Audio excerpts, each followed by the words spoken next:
Negative બોલવાથી 100 વખત વિચારો. Negative બોલવાથી પહેલાં 100 વખત વિચારો. બીજાના કાન તો 100 મીટર દૂર છે, પણ તમારા 6 ઇંચ જ દૂર છે સાહેબ.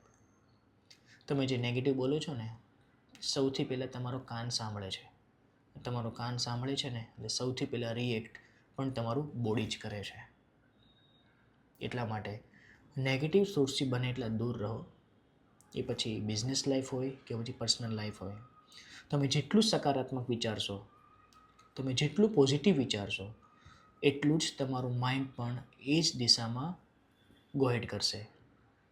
બાકી ચોઈસ તો તમારી જ છે કે તમારે નેગેટિવ વિચારવું કે પોઝિટિવ. હા, પણ એક વાત યાદ રાખજો, નેગેટિવ વિચારવાથી કોઈ જ ઓપ્શન ઓપન નથી થતા, રસ્તાઓ બંધ થાય છે. અને સકારાત્મક પોઝિટિવ વિચારવાથી રસ્તાઓ ખુલ્લા થાય છે.